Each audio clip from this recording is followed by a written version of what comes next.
Hello and welcome. And in this video, I'm going to share with you what I consider the secrets to giving an incredible massage. It's all part of our conversation on the fourth pillar of Thai massage, which is touch, which is just simply giving that amazing massage.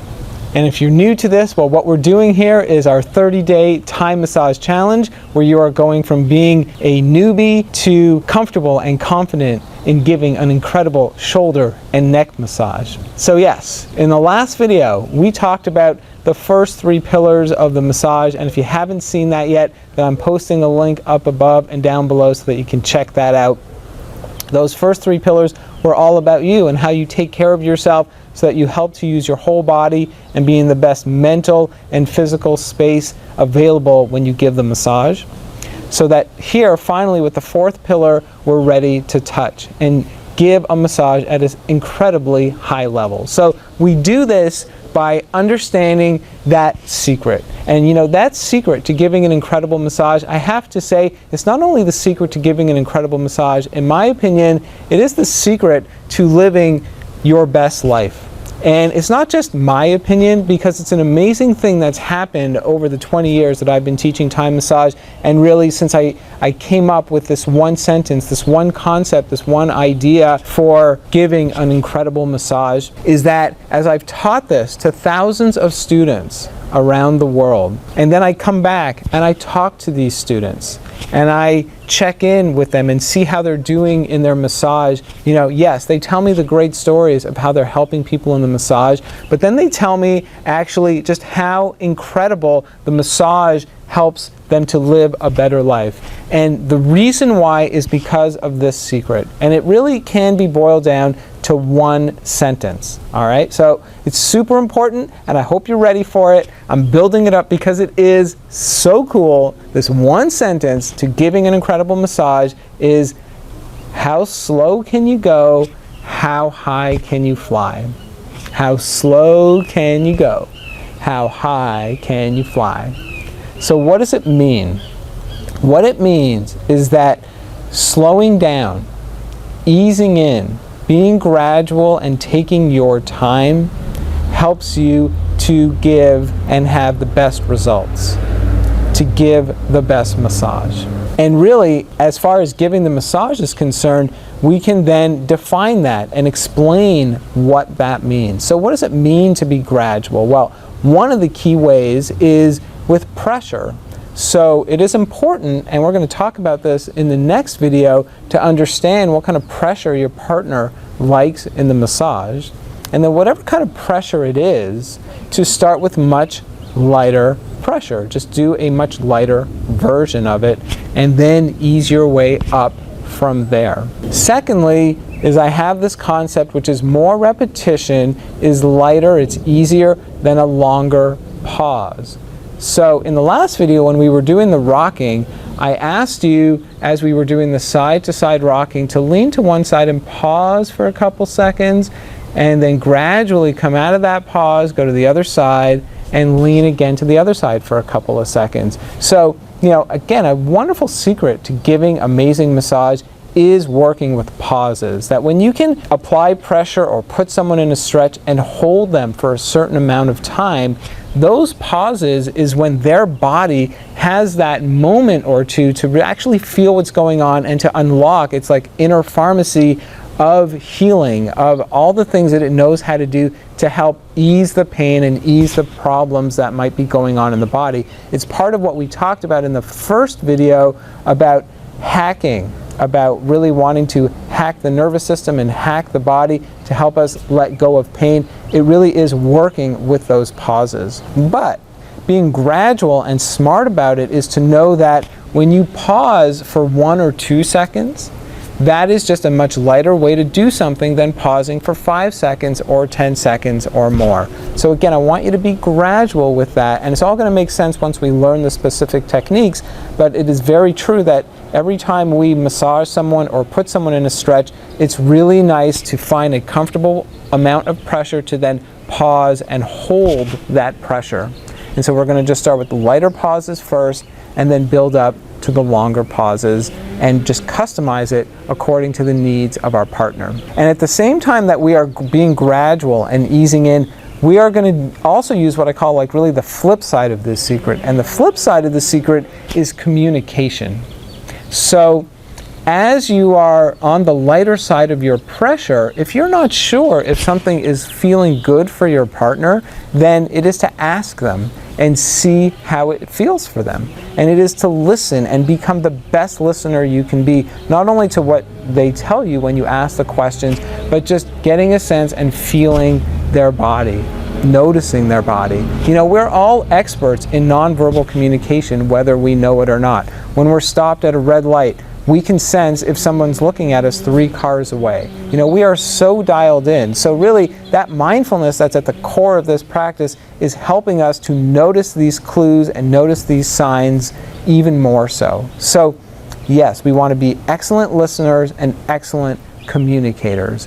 And so when in doubt, if you're not sure if this is enough pressure, if this is a deep enough version, start with something lighter and ask how this is feeling, listen to the body, and then just simply make adjustments from there. You understand that, then you really understand and you know the secrets to giving an incredible massage, and you guarantee that everything that you do becomes just about feeling good and then feeling better and feeling better. So even if you're brand new, you just start working with this concept, and then with some practice, it just gets better and better and better. And of course, as we said, everything we're doing in this massage is coming from this place of loving kindness and compassion. So tap into that, feel that, notice that in yourself and in your body and in how you feel towards the person that you are massaging. And again, that helps you to stay focused, and it helps you to do everything in this nurturing and gradual way. So now that you know that much, then the actual techniques that we're going to use. So something that's so amazing about Thai massage, it is to use your hands, and especially your thumbs, as little as possible. We really cannot take care of ourselves at an optimal level if we are relying on our hands too much to give a massage. So what do we use instead of our thumbs, for example, and our fingers? Well, when we do use our hands, I like to use the base of my hand, so the fleshiest part at the bottom, or the back of my hand where, you know, if you make a fist, that flat part where you make contact with your fist, that's the part of our hands that we like to use. And like I said, since we're not going to use those parts too much, what we use as an alternative is much more about the forearms and the elbows.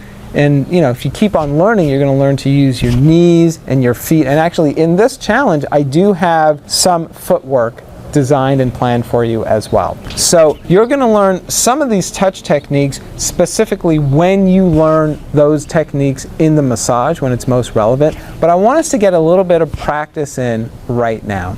And so the part I want us to get practice with is using our forearm and our elbow.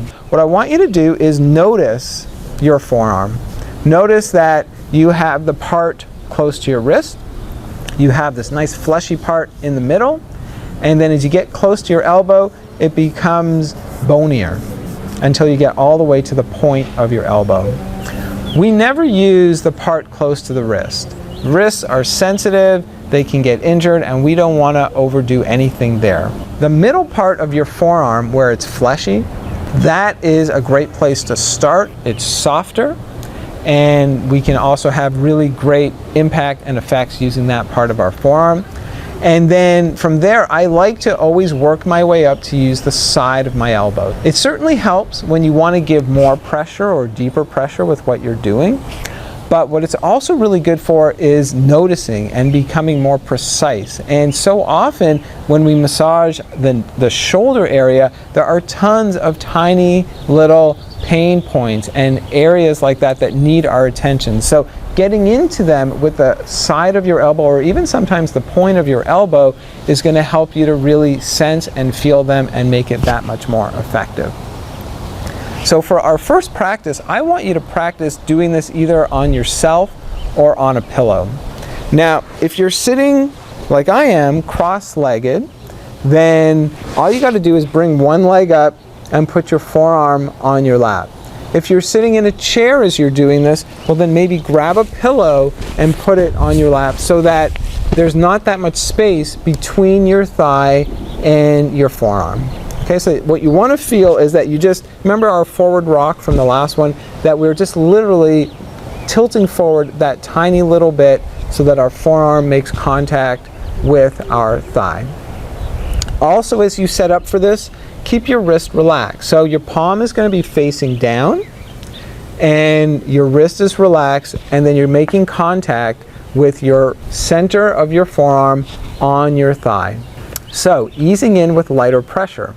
The lightest thing you can do, so actually even before we get there, just notice what it feels like to make contact, to literally have your forearm touch your thigh. And you might notice that the lightest thing is that you notice your skin. I mean, you might notice your clothes first, but then just below your clothes you feel your skin. And if you sink in just a little bit more, you might notice that there is the area just below skin level. And that's really where we want to start. So just below your skin level, that's the depth of pressure we want to bring to this. So let's start with either some gentle circles or some gentle back and forth movements on your own thigh where you're just moving around the skin and just below the skin level. That's what I like to call fascial depth. Fascia is like the connective tissue of your body, and it's actually a great area to massage to release pain and tension, especially in the neck and shoulders. So I just want you to practice wiggling and softening and moving that area around with the middle of your forearm. And then you can also use the part of your forearm close to your elbow. As I mentioned, it's a little sharper, a little bonier. But you can feel what it feels like to move it around, not even with more pressure at this point, just to notice it and practice it. Good. And from here, go back to the middle of your forearm. And the next level of depth is to bring a little bit more of that forward rock. So remember we said rock first, touch second. So I just want you to have a forward rock, lean in, and then here's our first pause for like 2 seconds. Rock back gradually to release, and then we're going to repeat. Rock forward, count to 2 or 3, rock back, and release. Now let's say your own thigh is tender where you're pressing. Well then this does not just have to be a linear, we're starting with lighter, moving to medium, and moving to something deeper. If you notice that it's tender, go back to the circles for a moment. Soften the area up again. Get it ready. And then we'll continue on with our forward rock, leaning in for those 2 or 3 seconds. Release and repeat. And so now that we have gone a little deeper with the forward rock, what it helps us to do is get into the deeper muscles. And now we're going to do the same thing, but rock forward. Maybe a tiny bit more of a forward angle. And then when you pause, this time let's hold it for 5 seconds or 10 seconds. And so in a very effortless way, we've increased our pressure without increasing the work that we're doing in our own body. And then gradually release. Now we're going to do this one more time with one last little twist. So, rock forward, sink in, count to those 5 seconds or 10 seconds. And then at the end of it, then we can give a little roll. So roll with your forearm until your palm faces up. And go back to the beginning of some soft, gentle circles and just practice this technique a couple more times on yourself or on a pillow. So we're melting, we're softening at that fascial depth just below the skin level. We're rocking forward for a couple of seconds at a time and pausing there. And then we're rocking forward again, or maybe even giving ourselves a little bit more of that rolling to be gentle with ourselves. And now let's count for 5 seconds or so. And then we're rolling till our forearm faces up. And in this way, you can explore your entire thigh. And so yes, get comfortable, practice. This is a really important exercise now that I want you to do until we get started with our first full-on massage technique, because we're going to be using it right away. So learn how to use it on yourself or on a pillow, and then you're going to be so well set to give it in your massage. If you have any questions, if you have any comments, then please post them below. We're getting really close to starting our practice on another person. There's just one more thing to do, some good safety considerations, and that's coming up in the next video. And then from there, we are just so ready to rock and roll.